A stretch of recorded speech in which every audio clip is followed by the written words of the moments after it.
அனைவருக்கும் வணக்கம்.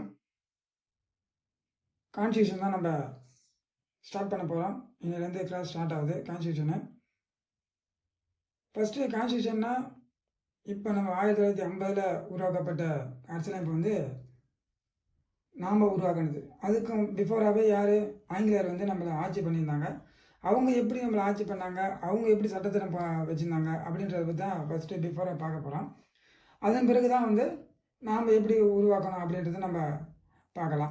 அவங்க நம்மளை வந்து அடிமைப்படுத்தி வச்சுருக்கும் போது எப்படியெல்லாம் நம்மளை சட்டத்திட்டங்களை போட்டிருந்தாங்க, எப்படி உரிமை சாசனம் வச்சுருந்தாங்க, அதெல்லாம் ரொம்ப ரொம்ப இம்பார்ட்டண்ட். ஏன்னா நமக்கு ஆங்கிலேயர் வரதுக்கு முன்னாடியே உரிமை சாசனம் எழுதியிருக்கிறாங்க.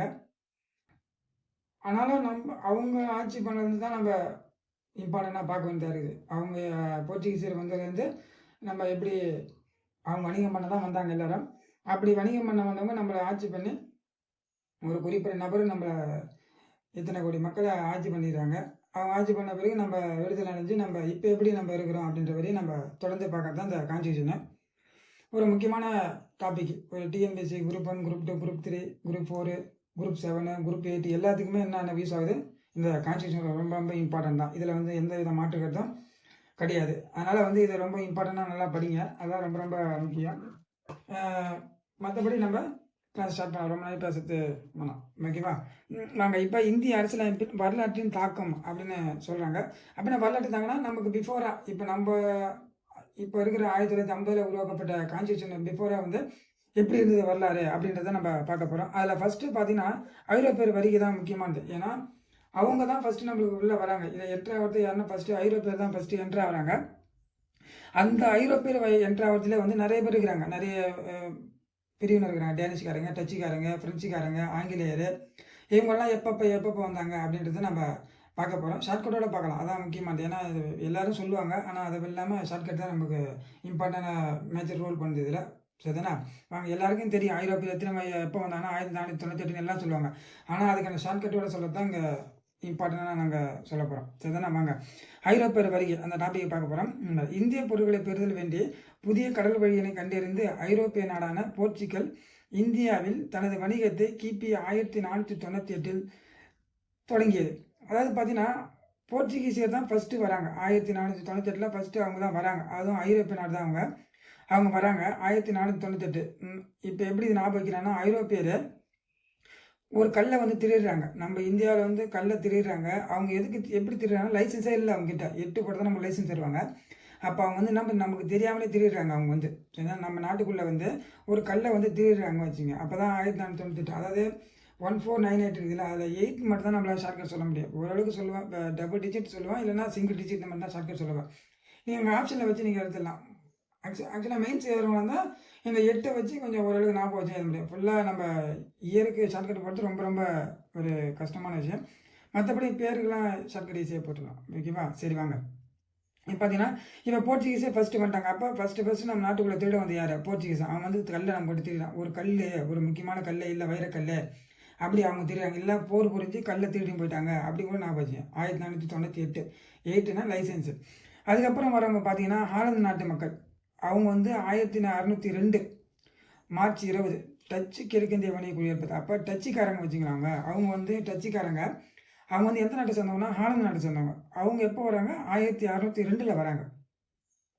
அப்போ அந்த 2 டூனுக்கு இல்லை. இப்போ ஒரு நபர் வந்து இன்னொரு நபர் தான் டச் பண்ண முடியும். அப்போ ஒரு நபர் சேர்த்தா 2 நபர் வராங்க. அப்போ 1602 இந்த இது நான் சொல்ல கடைசி லாஸ்ட்டாக டூன்னு வருதுல, அந்த டிஜிட் மேலே சொல்கிறேன்.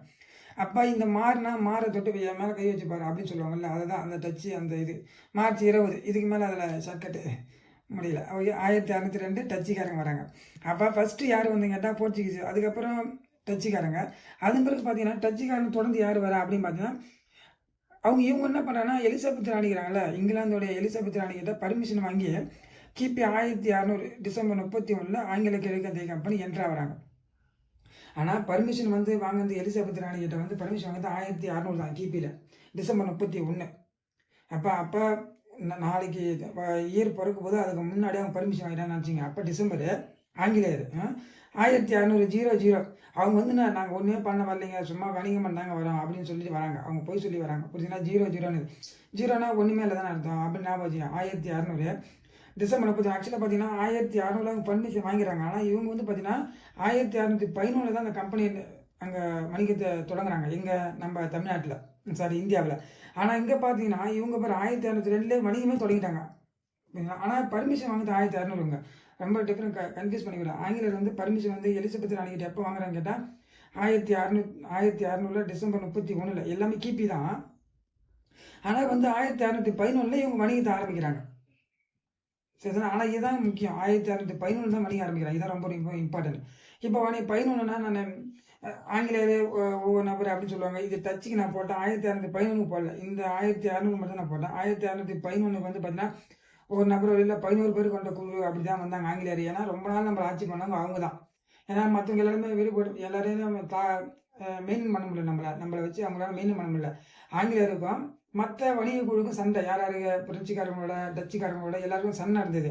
ஆனால் அவங்களால என்ன பண்ண முடியல, பேலன்ஸ் பண்ணி நிற்க முடியல மற்றவங்களால. ஆனால் ஆங்கிலேயர் மட்டும் தான் கடைசி வரை நின்று நம்மளை ஆட்சி பண்ணிட்டு கடைசி 1947 இருந்துட்டு போனாங்க. அதனால் வந்து அவங்க வந்ததே 11 பேர் தான். ஆங்கிலேயர் எத்தனை பேர் வந்தாங்க, 11 பேர் கொண்ட குழு வந்து நம்மளை இவ்வளோ ஆட்சி பண்ணிட்டு போனாங்க அப்படின்னு ஞாபகம் வச்சுங்க. ஏன்னா 11 பேர் தான் வந்து ஆட்சி பண்ணாங்க. ஷார்ட்கட் சைடில் ஏறிப்பா தெரியாது உங்களுக்கு, ஆனால் சொல்லத்தை ஏறிங்க நீங்கள். சரிண்ணா, 11 பேர் கொண்டு தான் வந்து ஆட்சி பண்ணாங்க. இதுக்கப்புறம் வந்து தான் டேனிஷ். இந்த டேனிஷ் கிபி 1616 வராங்க. மார்ச் 17. இப்போ கிபி 16 அந்த 16 மட்டும் எடுத்துங்க. இந்த டேனிஷ் வந்து அப்போ டேனியல், அப்போ அவருக்கு வந்து 16 வயது. அப்போ 16 வயதுலேயே ஒரு நபர் வந்து நம்ம நாட்டில் வந்து வணிகம் பண்ணிக்கிறாங்க அப்படின்னு ஞாபகம் வச்சு. சரிண்ணா, அப்போ டேனியல் என்ன பண்ண 16 வயசு தான் ஆகுது அவருக்கு. ஆனால் அவர் வந்து என்ன பண்ணுறாரு, வணிகம் நம்மக்கிட்ட வந்து பண்ணிக்கிறாரு. அப்போ அவர் டேனியல் என்பது ஞாபகம் வச்சுங்க. அவங்க வந்து அதுக்கப்புறம் வந்தாங்க. அதுக்கப்புறம் வந்தவங்க யாருன்னு கேட்டால் பிரெஞ்சுக்காரங்க. இந்த வந்து கிபி 1664 வந்தாங்க. ஆனால் இவர் வந்து பார்த்தீங்கன்னா ஒரு அமைச்சர், நிதி அமைச்சர் வந்து ஒரு கோல்பெர்ன்றவர் தான். அவர் யார், பிரெஞ்சுக்கார சேர்ந்தவர். அவர் வந்து 14ஆம் லூயின் நிதி அமைச்சர். இவர் தான் வந்து பர்மிஷன் கேட்டுன்னு வராரு ஃபர்ஸ்ட்டு. இவர் கேட்கும், அப்படி கூட கேட்கலாம் கொஸ்டின். நீங்கள் மெயின் செய்கிறவங்களா இருந்தால் எல்லாத்தையும் ஞாபகம் வச்சுக்கணும். ஆனால் கொஸ்டினாக வரும்போது பார்த்தீங்கன்னா இப்போ ஃப்ரெஞ்சுக்காரர் யார் வந்து பர்மிஷன் கேட்டு முத வந்தாங்க அப்படி கூட கொஸ்டின் கேட்கலாம். ஏன்னா டிஃப்ரெண்ட் டைப்பாக கொஸ்டின் இருக்குது, கூட்டுறாவும் இருக்குது. நீங்கள் அப்போலாம் எல்லா விதமும் நம்ம யோசனை பண்ணி படிக்கணும். அப்போ ஃப்ரெஞ்சுனா கோல்மால். இப்போ படத்தெல்லாம் பார்த்தீங்கன்னா ஃப்ரெஞ்சு பேர் வச்சோன்னா மாறு விஷயம் போட்டான்னு வச்சுக்கலாம். அப்போ கோல்மால் பண்ணுறவன் மாறு விஷயம் ஃப்ரெஞ்சு பேர் வச்சுன்னு வரான். ஓகேவா? இதை 64 தான், 1664, அதாவது கிபி 1664 பார்த்தீங்கன்னா 4 அந்த ஃப்ரெஞ்சு பேடு இந்த 4 நான் வச்சுங்க. சரிண்ணா, ஃப்ரிட்ஜ் என்ன இதில் அதை 4 நான் வச்சுங்க. அந்த 64 நான் இதுக்கு பெரிய 4 இப்போ வந்து 4 பேர். இப்போ நான் என்ன பண்ணேன்னா ஃப்ரெண்ட்ஸோடு வராங்க 4 பேர் கோல்மால் பண்ணிட்டு போயிடுறாங்க அப்படின்னு ஞாபகம் வச்சு. ஏன்னா ஃப்ரெண்ட்ஸுன்னு வச்சுங்க. அப்படி ஞாபகம் வச்சுன்னா 4 பேர் வந்தாங்க நம்ம நாட்டில் திருடி போயிட்டாங்க அப்படின்னு ஞாபகம் வச்சுங்க. ஆங்கிலேயர் வந்து 11 பேர் வந்தாங்க திருடி போயிட்டாங்க அப்படின்னு ஞாபகம் வச்சுங்க. இப்படிலாம் வச்சா தான் நீங்கள் அந்த ஷார்ட்கட்டை மறக்காமல் இருக்கும். இந்த இது ஃப்ரெண்ட்ஸ்னா 4 பேர் சேர்ந்தா எங்கே தான் போவாங்க பசங்க. அப்படி ஆங்கிலேயர்னா 17 பேர் கொண்ட குழு, கிரிக்கெட்னா 17 பேர் இருக்கிறாங்க அப்படின்னு ஞாபகம் வச்சுங்க. சரிண்ணா, அதுக்கப்புறம் பார்த்தீங்கன்னா இவங்களாம் தான் வந்தாங்க. ஃபர்ஸ்ட் இவங்களாம் வந்தவங்க தான் இந்த பிரெஞ்சுக்காரங்க. பிரெஞ்சுக்காரங்க, டேனிஷ்காரங்க, டச்சுக்காரங்க இவங்கெல்லாம் வந்துட்டாங்க. இவங்க வந்ததுக்கப்புறம் பார்த்தா நீண்ட நாளாக யார் இருந்தது அப்படின்னு பார்த்தீங்கன்னா பாருங்க, மற்றவங்களோட போர் புரிஞ்சு இந்த முதல் கர்நாடக போர், 2ஆம் கர்நாடக போர், 3ஆம் கர்நாடக போர், பிளாஸ்டிக் போர், இந்த போர்லாம் பார்த்தீங்கன்னா இந்த போரை பாருங்களா, இந்த போர்லாம் வந்து ஆங்கிலேயர் வந்து மற்ற கம்பெனிக்காரோட சண்டை போட்ட போர் தான் இதெல்லாம். இந்தியர்களோட கிடையாது, மற்ற கம்பெனிக்காரோட போட்ட போர் தான் இதுதான். இதை நம்ம டீட்டெயிலாக தனியாக பின்னால் பார்ப்போம். இந்த போரை பற்றிலாம் டீட்டெயிலாக பார்ப்போம். இது வந்து ஆங்கிலேயர் வந்து மற்றவங்களோட போர் புரிஞ்சது. யார் யார் எப்போ பண்ணாங்க பாருங்கள். இதில் பார்த்தீங்கன்னா முதல் கர்நாடக போர், 2ஆம் கர்நாடக போர், 3ஆம் கர்நாடக போர். 3 கர்நாடக போர் எப்படி ஞாபகம் வைக்கணும்னா ஃபர்ஸ்ட் 1700 ஸ்டார்ட் ஆகுது ஞாபகம் வச்சுங்க. சரிங்களா, இதில் வந்து ஃபர்ஸ்ட் 46, அதாவது 46. 3ஆம் கர்நாடக போர் 56. நடுவில் மட்டும் பார்த்தா 48. இதை மட்டும் ஞாபகம் வச்சு. இந்த சைடு ஞாபகம் வைக்கவே தேவை. ஏன்னா 46 48, இங்கே 48லேருந்து 54. அப்போ 56லேருந்து 63 நம்மளுக்கு தெரிஞ்சிடும். இந்த சைடு ஞாபகம் வைக்க தேவை. இந்த பக்கம் தான் ஞாபகம் வைக்கணும். நம்ம மெமரி பண்ணோம், இந்த பக்கம் ஞாபகம் வைக்க தேவை. ஏன்னா நீங்கள் மெமரி பண்ணுறது ரொம்ப லோ லெவலில் ஷார்ட்கட்டோட அந்த மெமரி வைங்க. அப்போ தான் ஃபிக்ஸடாக நிற்கும். நம்ம அதை வச்சு பேலன்ஸ் பண்ணிடலாம். இது வந்து குரூப் 2 எல்லாத்தையும் மெயின் செய்கிறவங்களுக்கு தான் கொஞ்சம் ரிஸ்க்காக இருக்கும். ஆனால் இந்த ஆப்ஷன் எடுக்கிறவங்களுக்கு இது ஈஸியாகவே இருக்கும் இந்த மெத்தட். ஏன்னா இது வந்து என்னது ஆப்ஷன் எடுக்கிறவங்க எப்படி இருக்குன்னா நம்ம அதை பார்த்தவொடனே தெரிஞ்சிடும் நம்மளுக்கு. அதனால் சொல்கிறாங்க. அதனால் வந்து முதல் கர்நாடக போர், 2ஆம் கர்நாடக, 3ஆம் கர்நாடக. முதல் கர்நாடக போர் 1746, இதை மாதிரி ஞாபகம் வச்சுங்க. அது மாதிரி 48, அதுக்கப்புறம் 56. நீங்கள் ஃபஸ்ட்டு லாஸ்ட் ஞாபகம் வச்சுங்க. 46 to 56 அப்படின்னு ஞாபகம் வச்சிங்கன்னா இதுலேருந்து 48, 46, 48, 48 டு 54, 56 டு 63 இதில் பேலன்ஸ் முடிஞ்சிடும். ஓரளவுக்கு தான் ஷார்ட்கட் அந்த இயருக்கு போட முடியல நம்ம. பிளாஸ்டிக் போர்டு எல்லாருக்குமே தெரியும் 1757 ஜூன் மாதம் 23ஆம் தேதி. இதில் எதுவுமே ஷார்ட்கட்டே போடல நான், ஏன்னா எல்லாருக்கும் தெரிஞ்சதுனால அதை நான் அப்படியே விட்டுட்டேன் நான்.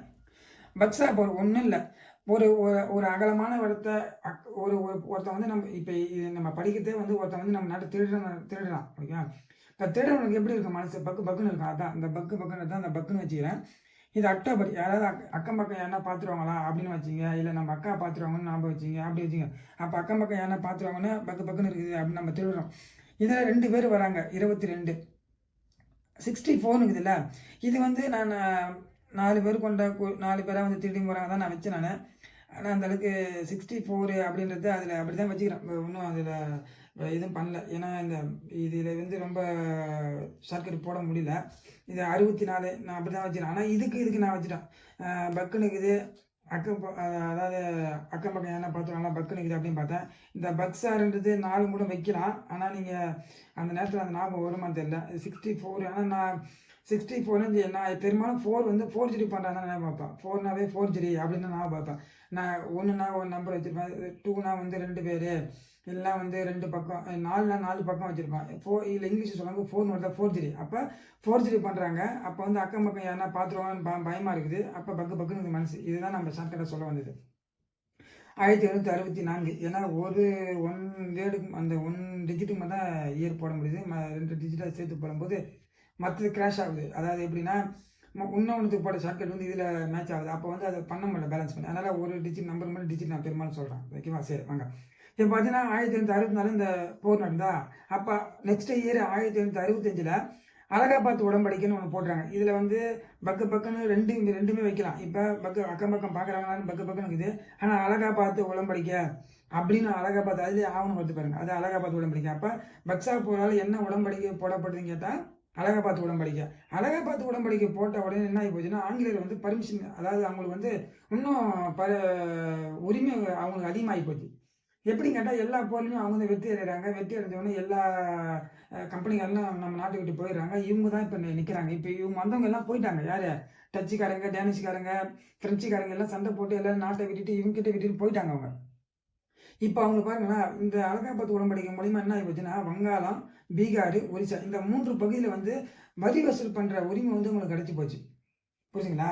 அப்போ இங்கே பாருங்க, வாங்க காரு ஓசூல் தரோம் அப்படின்னு சொல்கிறாங்க. இப்போ ஆங்கிலேயர் என்ன சொல்கிறாங்க, நீங்கள் வரி கட்டினா போதும், நாங்கள் வாங்க காரு ஓசூல் தரோம் அப்படின்னு சொல்கிறாங்க. நீங்கள் வரி கட்டினா நாங்கள் காரு ஓசூல் தருவோம், வந்து வாங்கின்னு போங்க அப்படின்னு சொல்கிறாங்க. புரியுதா? இப்போ நம்ம வரி கட்டினா நம்மளுக்கு எதாவது பலன் கிடைக்கணும்ல. இப்போ வரி எது கட்டுறாங்க, நம்மளுக்கு எதாவது அதை அரசாங்கம் என்ன பண்ண, திருப்பி நம்மளுக்கு ஒரு சலுகை மூலியமாகவோ நம்மளுக்கு ஏதாவது உதவி பண்ண தானே. அப்போ அவங்க என்ன சொல்கிறாங்க, கார் வந்து ஓசூல் வாங்கி பண்ண. அப்போ வாங்கினா வங்காளம், கார்னா பீகார், அந்த பீகார், ஒரிசானா ஒரிசா, இது ஓசூல் வந்து வாங்கி பாருங்க அப்படின்னு நான் போச்சு. 1765 முடிஞ்சு போச்சு இந்த உடன்படிக்கை போட்டாங்க. அதன் பிறகு நம்ம வரி வசூல் பண்ணுறது ஆங்கிலேயர்கிட்ட போயிடுச்சு. இப்போ வந்து இவங்க வந்து ஆங்கிலேயர் வந்து எப்போ வரி இருக்கிறாங்க கேட்டால் 1857 வரையும் இருக்கிறாங்க. நம்ம நாட்டில் தான் இருக்கிறாங்க. அவங்க வந்து அது வரைக்கும் அவங்க தான் ஆட்சி பண்ணுறாங்க. அது வரைக்கும் நம்ம என்ன பண்ணுறோம், அவங்ககிட்ட நம்ம அடிமைப்பட்டு தான் இருக்கிறோம். ஆனால் அவங்க என்ன பண்ணுறாங்கன்னா, நம்மளை இந்த நாள் அடிமைப்பட்டு இருந்தோமா, நம்மளை விட்டுட்டு போகவே இல்லை. அவங்க 1857 அவங்க அராஜகம் தான். அவங்க வச்சு தான் சட்ட திட்டங்கள் அதெல்லாம் நம்ம பார்க்கலாம். இதெல்லாம் தொடர்ந்து இதெல்லாம் வந்து அப்பப்போ ஹிஸ்ட்ரியில் கூட அதை பார்த்துக்கலாம். இப்போ நம்ம இதுக்காக மட்டும் இப்போ இந்த கான்ஸ்டியூஷன் சம்மந்தம் மட்டும் பார்த்துக்கலாம். அப்போ 57 வரையும் இவங்க இருந்துக்கிறாங்க, கம்பெனிக்காரங்க தான் இருந்துக்கிறாங்க. 57 அப்புறம் என்ன பண்ண, ஒரு சிப்பாய் கலகம் ஏற்படும் 57. அந்த பிரச்சனைனால என்ன பண்ணும், நாடு ரொம்ப பிளவுபட்டு போருங்கிருமா நிறைய பேர் இறப்பாங்க, ரொம்ப பிரச்சனை ஆயிடும். அதனால் என்ன பண்ணுறவங்க, இங்கிலாந்துக்காரங்க என்ன பண்ணுறாங்க, அதான் அங்கே தானே இருக்குது பாராளுமன்றம், அவங்க என்ன பண்ணுறாங்க, கம்பெனி இந்த நிர்வாகம் பண்ணுறாங்கன்னா கம்பெனி கிழக்கிந்திய கம்பெனி, இவங்களை வந்து நிறுத்துருவாங்க. இனிமேல் நீங்கள் நிர்வாகம் பண்ண தேவை, நீங்கள் போகலாம் அப்படின்னு சொல்லி அந்த கம்பெனியை தடை போட்டுருவாங்க. அந்த கம்பெனியை வந்து தடை போட்டு நிறுத்திடுவாங்க வச்சுங்களேன். அப்போ தடை போட்டு நிறுத்தினதுக்கு அப்புறமா தான் 1858 அப்புறம் என்ன நடக்குதுன்னா, இங்கிலாந்தோட பாராளுமன்றம், அதே ராணியோடைய அறிக்கை, அங்கே ராணி தானே ஆட்சி பண்ணுறாங்க, அவங்க தான் நம்ம இங்கே ஆங்கிலேயர் வச்சு ஆட்சி பண்ணிடுறாங்க. அந்த கம்பெனி மூலிமா நம்ம ஆட்சி பண்ணுறாங்க. அவங்க அங்கேருந்து கம்பெனிகிட்ட சொல்லுவாங்க, கம்பெனி வந்து நம்மளை நிர்வாகம் பண்ணுறாங்க. இப்போ அந்த கம்பெனி எடுத்துகிட்டு அவங்க ஸ்ட்ரெயிட்டாகவே நம்மளை டைரெக்டாக நம்மளை ஆட்சி பண்ணுறாங்க. அப்படி இருக்கும்போது பார்த்தீங்கன்னா, முதல்ல என்ன பண்ணுறாங்க, அந்த போர் முடிஞ்சு எல்லாரையும் கம்பெனியெல்லாம் ரத்து பண்ணிவிட்டு, நாங்களே இனிமேட்டு நான் உங்களை நிர்வாகம் பண்ணுறோம் அப்படின்னு சொல்லி பாராளுமன்றமே, அதாவது ராணி கையிலே நம்ம அட்மினிஸ்ட்ரேஷன் இருக்கும். அப்படின்னு பார்த்தீங்கன்னா 1858 பார்த்தீங்கன்னா நவம்பர் 1ஆம் தேதி முதல் விக்டோரியா மகாராணின்னு அறிக்கை வெளியிடுறாங்க. ஓகேவா? அறிக்கையை வந்து என்ன பண்ணுறாங்க, பேரறிக்கை வந்து வெளியிடுறாங்க. விக்டோரியா மகாராணி என்ன பண்ணுறாங்க, அறிக்கையை வெளியிடுறாங்க. அந்த அறிக்கை வெளியிட்டு நாங்கள் இனிமேட்டு நாங்கள் தான் நிர்வாகம் பண்ண போகிறோம், அவங்க கம்பெனிக்காரன் கிடையாது அப்படின்னு சொல்லி எந்த பிரச்சனை பண்ணக்கூடாது இனிமேட்டு எதுனா அப்படின்னு சொல்லி சட்டத்திட்டம்லாம் போடப்பட்டு, எப்படி சட்டத்திட்டம்லாம் போடுவாங்களே அவங்க இப்போ நம்ம கான்ஸ்டியூஷன் ரெடி பண்ணிட்டு அவங்களும் கான்ஸ்டியூஷன் ரெடி பண்ணுவாங்க. இது பின்னால் பார்ப்போம். நம்ம அதை எப்படி சட்டம் போடுறாங்க அப்படின்றத நம்ம ஒன் பை ஒன்னாக பார்க்கலாம். அவங்க வந்து 1947 வரையும் நம்மளை வந்து ஆட்சி பண்ணி அவங்க நிலையாக நின்னாங்க.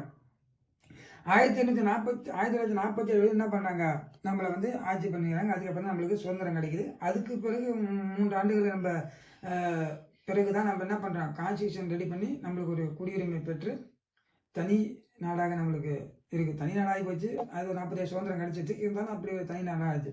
இதுக்கப்புறம் என்ன நடக்குதுன்றதை நம்ம ஒன் பை ஒன்னா பார்க்கலாமா? இப்போ பார்த்தீங்கன்னா இப்போ இவங்க வந்து 1947 வரையும் இருந்தாங்கல்ல. அதன் பிறகு பார்த்தீங்கன்னா நம்மளை வந்து எப்படி என்ன பண்ணாங்க, அவங்க எப்படி சட்டத்திட்டம் போட்டாங்க, யார் ஆங்கிலேயர் எப்படி சட்டத்திட்டம் போட்டாங்க அப்படின்றது நம்ம பார்க்க போகிறோம். ஆங்கிலேயர் என்னென்ன சட்டத்திட்டம் போட்டாங்க அப்படின்றது நம்ம ஒன் பை ஒன்னா நம்ம பார்க்கலாம். இப்போ நம்மள ஆட்சி பண்ணதாங்க சொன்னோம்ல ஆங்கிலேயர். இப்போ 1600 வந்தவங்க 1857 வரையும் இருந்தாங்க. அப்போ ஆங்கிலேயரோட சட்டம் என்னன்னு பார்ப்போம். இங்கே பாருங்க, ஆங்கில கிழக்கிந்திய கம்பெனி வந்து 1773 1858. இது 73ன்றது அவங்க எதை சொல்றாங்கன்னா சட்டம் போடுறாங்க, ஒழுங்குமுறை சட்டம் போடுறாங்கல்ல, அதுல இருந்து கனெக்ட் பண்றாங்க. ஏன்னா ஆட்சி பண்ணி வந்தாலும் வணிக குழு 1611 ஆரம்பிச்சாலும் அதன் பிறகு ஆட்சி பண்ணியே வந்தாலும் அதுக்கப்புறம் வரி வசூல் பண்றாங்க. அதுக்கப்புறம் தான் நல்ல அவங்களுக்கு பவர் கிடைக்குது.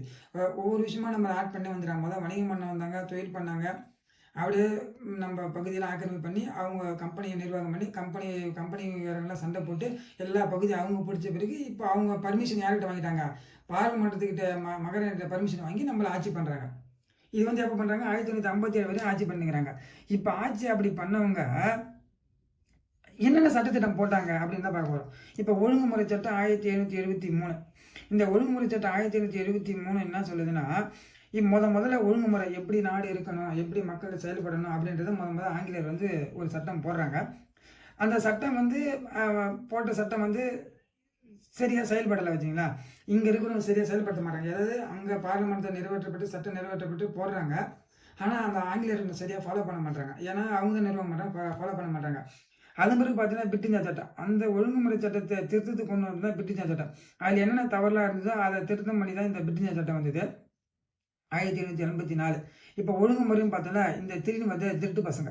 அப்போ திருட்டு பசங்க என்ன ஒழுங்குமுறை பண்ணது தான் இது பாருங்க. நான் சொல்லுறதுனா 1773. அப்போ 3 மட்டும் இருக்குதா, அப்போ திருடுறாங்க. அப்போ ஒழுங்குமுறை சட்டம் ரெகுலேஷன் ஆக்ட் சரிதானா. பிட்டிஞ்சா சட்டம், சட்டம் இது 84. ஒருத்தவங்க இப்போ பிட் அடிக்கும் போது என்ன பண்ணுவான், 4 பக்கம் சுற்றி பார்ப்பான். என்ன பண்ணால் பிட் அடிக்கும்போது என்ன பண்ணுவோம், 4 பக்கம் சுற்றி பார்ப்பான். 1784 அதுதான் போட்டுருக்கீங்க. அந்த பிட்டிஞ்சா சட்டம் திருத்தம் பண்ணுறாங்க 2 இயர்ஸில் 1786. அது பிறகு பார்த்தீங்கன்னா எல்லாமே பட்டை சட்டம் தான். இப்போ வந்து 20 இயர்ஸுக்கு ஒரு தடவை என்ன பண்ணாங்க, ரினியூ பண்ணி போவாங்க சட்டத்தை. அவங்க அப்படி தான் வச்சுருந்துக்கிறாங்க. அவங்க இங்கிலாந்து பார்லிமெண்ட் என்ன பண்ணிக்கிறாங்க, 20 இயர்ஸுக்கு ஒரு தடவை ரினியூ பண்ணிக்கிறாங்க சட்டத்தை. ஏதாவது குறைகள் இருந்தால் அதை நிவர்த்தி பண்ணிவிட்டு ஆக்ட் மறுபடி 20 இயர்ஸுக்கு ஒரு தடவை ரெகுலேஷன் மாற்றினே வந்துனே இருந்துறாங்க. அந்தமாரி வந்தப்போ தான் அப்புறம் பட்டை சட்டம் மாட்டிக்கிது. அந்த பட்டை சட்டம் வந்து பார்த்தீங்கன்னா 1573. அப்படியே 20 இயர்ஸுக்கு அப்புறம் 13. அப்புறம் 20 இயர்ஸுக்கு அப்புறம் 33. 20 இயர்ஸுக்கு அப்புறம் 53. இதோட அவங்க 1957 பிரச்சனை வந்து போச்சுல, அதோட ஆங்கிலேயர் போயிடுறாங்க.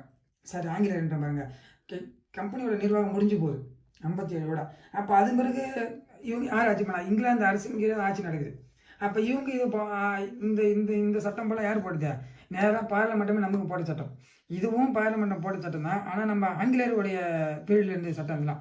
இந்த சட்டம் வந்து அவங்க ஆட்சி பண்ணும்போது பண்ணுது. அப்போ இந்திய அரசு சட்டம் 1958. இதான் ஃபர்ஸ்ட்டு. 57 முடிஞ்சு 58 தான் ஃபர்ஸ்ட்டு. இந்திய கவுன்சில் சட்டம் 2 இருக்குது, 61 92 ஏன்னா அதுக்கப்புறம் பார்த்தா மின்டோ மாறி சீர்திருத்தம் 9 இது பாருங்க. இந்த மின்டோ 3 எழுத்து, மார்லி 3 எழுத்து, அப்படி கிடையாது. நான் 3 6 இன்னொரு 3 சேர்த்து 9 அப்படி தான் போட்டுக்கிறேன். Minto Marley. இல்லைன்னா மின்டோஸ் வந்துன்னா ஒரு சாக்லேட் ஒன்று இருக்குது, மின்டோஸ் சாக்லேட்னு சரிதானே. அது வந்து அது எப்படி சொல்லுன்னு தெரியல. அது ஆனால் அந்த சாக்லேட் இது மின்டோஸ்க்கு மட்டும் நாங்கள் சாக்லேட் போடுகிறேன். அது இப்போ இதில் சொல்ல முடியாது, நாங்கள் சொல்கிறேன் நான். இது 9. மாண்டேக் சேஞ்ச் பண்ண 19. இது நான் எதுவுமே ஷார்ட்கட் வைக்கல, இது மனப்பாடமாக இருக்குன்னு சொல்லுறேன். இந்த ரெண்டுமே எல்லாரும் தெரியும் சொல்லுறதானே நான் போடல. நான் இந்திய அரசு சட்டம் 1935, இது எல்லாரும் மேக்ஸிமம் தெரியும். இந்திய விடுதலை சட்டம் 1947, இது எல்லாருமே தெரிஞ்சனால அதை நான் எதுவும் ஷார்ட்கட் போடல பெருமாள் அதில். சரி வாங்க அடுத்தது போடலாமா. இப்போ வந்து இப்போ சட்டம் இந்த சட்டம்ல ஒழுங்குமுறை சட்டம் பற்றி இது எல்லாத்தையும் நம்ம வந்தோம்னா நம்ம டீட்டெயிலாக பார்க்கலாம். இப்போ எப்படி என்ன நடக்குதுன்னு நான் பார்க்கலாமா. இப்போ பார்ப்போம். ஃபர்ஸ்ட் வாங்க. இப்போ என்ன சட்டம் நடக்குதுன்னா ஒழுங்குமுறை சட்டம். இந்த ஒழுங்குமுறை சட்டத்தை பார்த்தீங்கன்னா என்ன நடக்குதுன்றதை பார்ப்போம் ஃபர்ஸ்ட். சரிதானே. ஒழுங்குமுறை சட்டம் என்ன சொல்ல வராங்க அப்படின்னு பார்த்தீங்கன்னா, ஒழுங்குமுறை நான் சொல்லிட்டேன். இப்போ ஏற்கனவே திருடுறவங்கள திருத்தத்துக்கு தான் ஒழுங்குபடுத்துறது தான் இந்த சட்டம் வந்தது அப்படின்றத ஞாபகம் வச்சுங்க. இந்த திருத்தத்து சட்டம் வந்த பிறகு இங்கிலாந்து பிரதமர் நார்த்து பிறப்பு யார் இருக்கிறாப்பா. இப்போ ஒழுங்குமுறை சட்டம் போடும்போது, ரெகுலேஷன் ஆக்ட் போடும்போது யார் பிரதமராக இருந்தாங்க கேட்டால் நார்த்து பிறப்பு தான் அந்த அப்பா.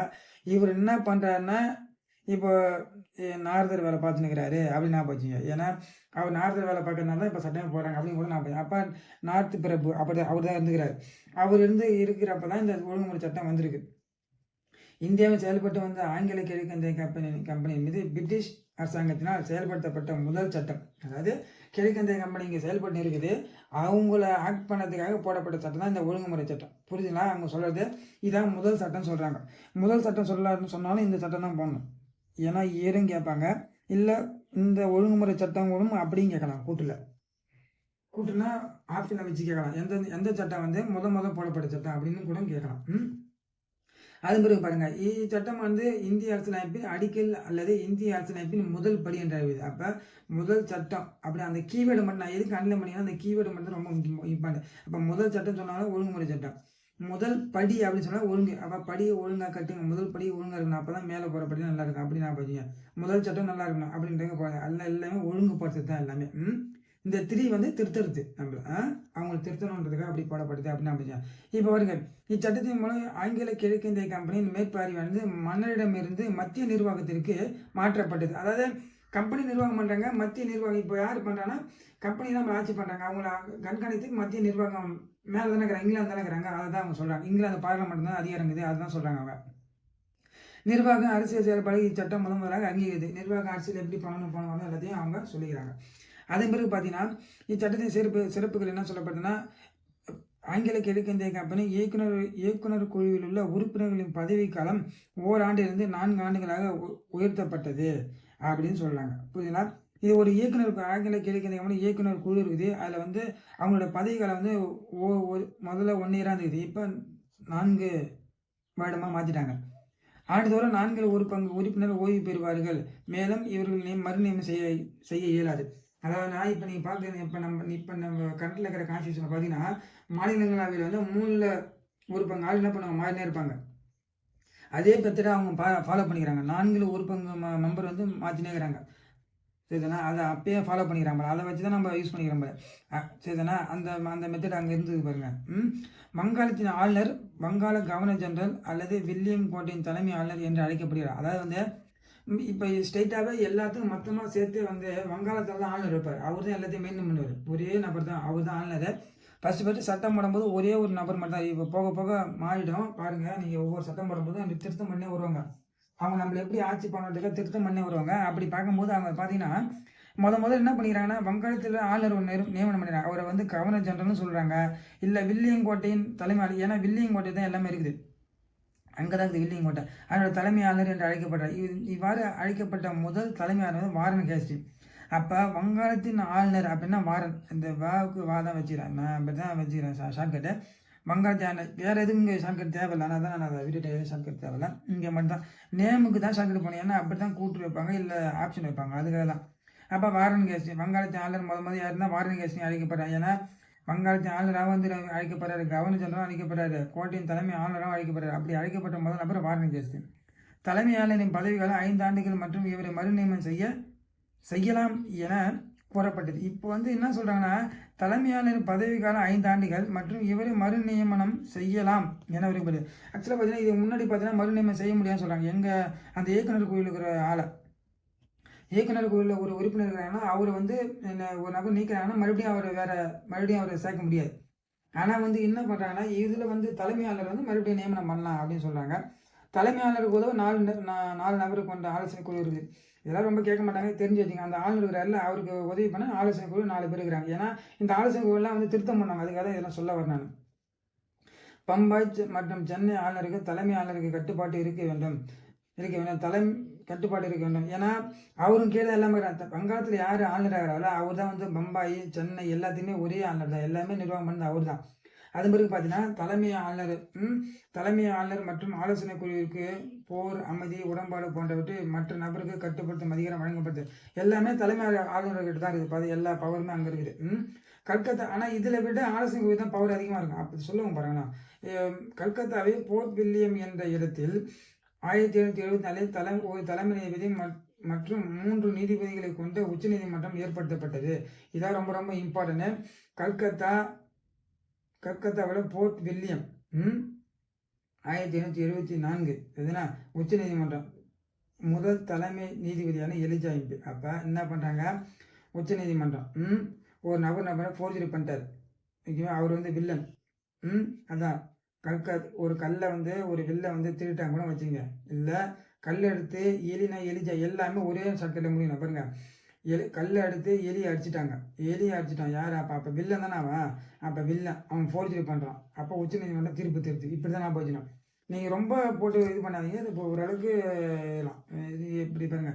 சரி, எலிஜா இம்பே கல்லை எடுத்து அடிச்சிடறாரு. அந்த வில்லன் வில்லன் வந்து என்ன பண்ணால் கல்லை எடுத்து எலியை அடிச்சிடறான். அதான் ஃபோர்ஜரி பண்ணுறான். ஃபோர்ஜரினா திட்டு போயிருந்தானாவா? ஃபோர்ஜரியாக தானாவா? அப்போ திட்டு போயிருந்தானாவா? அதான் நான் ஃபோர்னாவே ஃபோர்ஜரி தான் வச்சுருப்பேன். மேக்ஸிமம் அதான் வச்சுருப்பேன். ஏதாவது ஃபோர்னா வேறு இடத்துல டிஃப்ரெண்ட் ஆகும், வேறு எதுவும் இல்லை. ஏன்னா இந்த ஃபோர் நீங்கள் அங்கே ஆப்ஷனை பார்த்து நம்ம எடுத்துடலாம். ஆக்சுவலாக மெயின்ஸ் எழுதும் போது தான் நீங்கள் இது ஈஸியாகவே இருக்கும் உங்களுக்கு. ஏன்னா எல்லாருக்கும் தெரியும் ஃபோர்ஜரி பண்ணுறா வில்லியம் போட்டால். அப்போ கல்கத்தா வில்லியம் போட்டு எலிஜா இம்பே 1874 உச்ச நீதிமன்றம். இதான் சர்க்கட்டு. அப்படி தான் நம்ம பண்ண முடியும். அந்த காட்டவே இல்லையா பார்த்தீங்கன்னா அம்மா காட்டில் பாருங்க. கல்கத்தாவில் போர்ட் வில்லியம் என்ற இடத்தில் 1774 ஒரு தலைமை நீதிபதி மற்றும் 3 நீதிபதியை கொண்டு ஒரு உச்ச நீதிமன்றம் ஏற்படுத்தப்பட்டது. இதன் முதல் தலைமை நீதிபதி சரி எலிஜா இம்பே. இப்போ வந்து என்னன்னா இங்கே பாருங்க, எலி இருக்குதா, ஒருத்தன் கல்லை எடுத்து அடிச்சிடறான். அப்போ அவன் வில்லன் தானே. அப்போ அவன் வில்லன் ஃபோர்ஜரி பண்ணுறான். அவன் ஃபோர்ஜரியான ஆள். அவன் யார்? வில்லன் வந்து ஃபோர்ஜரியான. அதான் 1774. நீங்கள் இதெல்லாம் கேட்டிங்கன்னா ஒன்றே பண்ண முடியாது. இந்த 74 மட்டும் தான் பண்ண முடியும். 74 இதில் அந்த 4 தான். எவனா ஃபோர்ஜரி பண்ணுறாங்க. எவன் 7னா எவன் வச்சுருப்பாங்க எப்பவுமே. 7னா எவன். அந்த 7 கல் எடுத்து என்ன பண்ண, ஒரு வில்லை வந்து கல் எடுத்து எலியை அடிச்சிடறான். அவர் வந்து யார்? பட்சில் பார்த்தா உச்ச நீதிமன்றத்தில் தலைமை நீதிபதி ஆகிறார். ஃபஸ்ட்டு உச்ச நீதிமன்றத்தோட நீதிபதி எத்தனை பேர் இருந்தால்? ஒரு நீதிபதி, 3 மற்ற நீதிபதி இருந்தாங்க. தலைமை நீதிபதியாக ஒரு நபர், ஆனால் 3 நீதிபதி எக்ஸ்ட்ரா கீழே இருப்பாங்க. இதெல்லாம் ரொம்ப இம்பார்ட்டன்ட். ஏன்னா சட்டம் மூலமாக தொடங்கும் போது உச்ச நீதிமன்றோட நீதிபதி எத்தனை, தலைமை நீதிபதி எத்தனை, மற்ற நீதிபதி எத்தனை? தலைமை நீதிபதி 1, மற்ற நீதிபதி வந்து 3 பேர். அப்படி தான் தொடங்கப்பட்டது இந்த சரிண்ணா. அதுக்கப்புறம் இப்போ பார்த்தீங்கன்னா என்னென்னு பார்த்தீங்கன்னா இன்னும் முடியலையா? இங்கே பாருங்க. இதில் பார்த்தீங்கன்னா கம்பெனி ஊழியர்கள் நீதிபதிகள் எவரும் நேரடியாகவோ மறைமுகமாக பரிசு பொருட்கள் பெறுவது தடை செய்யப்படுது. அதான் ஓல்டு தான் பண்ணுறாங்க இவங்க எல்லாம். இப்போ ஆக்சுவலாக வந்து என்னன்னா நம்ம கிட்ட இருந்து ஓல்டு பண்ணி வழியெல்லாம் வசூல் பண்ணுறாங்களே, இதெல்லாம் அவங்களுக்கு தெரியாது. யாருக்கு? பாராளுமன்றத்துக்கு தெரியாது. இங்கே ஆங்கிலம் ஆட்சி பண்ணுறாங்க, கம்பெனிகள்லாம் ஆட்சி பண்ணுறாங்க. இங்கே என்ன அவங்களுக்கு தெரியாது. இங்கே இருக்கிறாங்க அவங்க ஏதாவது போடுறாங்க. இதுமாரி நீங்கள் வந்து லஞ்சம் வாங்கக்கூடாது. அதை அவங்க பரிசு பொருள்ன்றாங்கல்ல, அது லஞ்சம். அதான் அவங்க அப்படி சொல்கிறாங்க நம்மகிட்ட. புரியுதுங்களா? அதெல்லாம் வாங்கக்கூடாது அப்படின்னு இந்த சட்டம் சொல்லுது. இப்போ சட்டம் என்னென்ன சொல்லிச்சுன்னா இப்படிலாம் இருக்கணும், யாரெல்லாம் நியமனம் பண்ணிக்கிறோம், எத்தனை பதவி காலம், இல்லைதான் இதெல்லாம் எப்படி இருக்கணும் அப்படின்னு சொல்லி நம்ம போட்டுக்கிறாங்க. இவங்க வந்து எதையுமே ஃபாலோ பண்ண மாட்டாங்க. பாருங்க, நிறைகள் பார்த்தீங்கன்னா இங்கிலாந்து அரசாங்கம் இந்திய மக்களின் நலனை அக்கறை கொண்டுள்ளது. ஏன்னா இச்சட்டம் உணர்த்தியது. சட்டம் வந்து என்ன சொல்றதுன்னா மக்களுக்காக போடப்பட்டது. ஆனால் சட்டம் வந்து சரியாக செயல்படல. கம்பெனியின் தன்னிச்சையான ஆட்சிக்கு முற்றுப்புள்ளி வைத்தது. கம்பெனி தன்னிச்சையான கம்பெனி தான் அவங்க தான் ஓன் டிசிஷன் எடுத்து அவங்களே பண்ணுறாங்க. அதுக்கு முற்றுப்புள்ளி வச்சு தான் சொல்லப்படுது இந்த ரெகுலேஷன் ஆக்ட் தான். இந்தியாவின் எதிர்கால நிர்வாகத்துக்கு இதனை ஒரு வரைவு சட்டமாக பார்க்கப்பட்டது அப்படின்னு சொல்கிறாங்க. அது அந்தளவுக்கு கொடுங்க. அப்புறம் குறைகள் பார்த்தீங்கன்னா தலைமை ஆளுநருக்கு போதிய அதிகாரம் வழங்கப்படவில்லை. இது வந்து என்னன்னா ஆளுநர் வந்து வங்காளத்தில் இருக்கிறாரு. மற்ற சென்னை பம்பாயெல்லாம் ஆளுநர் கிடையாது. ஏன்னா அங்கே ஒரே ஒரு நபர் தான். அவருக்கு கீழே தான் மற்ற எல்லாம் வேலை செய்கிறாங்க. ஆனால் வந்து என்ன பண்ணுறது, அவருக்கு அதிகாரம் இல்லை. உச்சபட்ச அதிகாரம் ஆலோசனை குழுவுக்கு வழங்கப்படுது. ஏன்னா அவங்க சொல்கிறபடி தான் அந்த ஆளுநர் கேட்பாரு. ஆளுநர் இப்போ சட்டத்தை ஏற்றுவார். சட்டம் ஏற்றுறதோ மற்ற செயல்படுறது எல்லாமே அதான் ஆலோசனை குழு தான் அதிகாரம் அதிகமாக இருந்தது. அப்போ அதான் குறைகளாக சொல்கிறாங்க. நீதிபதிகளின் அதிகாரங்களை சரியாக வரையறுக்கவில்லை. அதாவது நீதிபதி எது வரைக்கும் சட்டத்திட்டம் தரலாம், எப்படி செயல்படலாம் அப்படிலாம் எதுவும் வரையறை இல்லை அப்படின்னு அவங்க சொல்கிறாங்க. இதில் அந்த சட்டத்துக்கு சொல்கிறாங்க. இப்போ இந்த சட்டம் போட்டாங்கல்ல, ஒழுங்குமுறை சட்டம். இந்த ஒழுங்குமுறை சட்டம் வந்து சரியாக செயல்பட்டாங்க, செயல்படல சரியா. இதுக்கப்புறமா வந்தது தான் பிட் இந்தியா சட்டம்னு ஒன்று 1784. அதன் பிறகு அதனோட திருத்த சட்டம் தான் வந்து பிட் இந்தியா திருத்த சட்டம் 1784. இதை வந்து நம்ம நெக்ஸ்ட் கிளாஸில் நம்ம பிட் இந்தியா சட்டம் இதனோட ஒழுங்குமுறை சட்டம் பார்த்துட்டோம். இதுக்கப்புறம் வந்து பிட் இந்தியா சட்டத்தை நம்ம நெக்ஸ்ட் வீடியோ வந்து அதை கண்டினியூ பண்ணலாம். தேங்க்யூ.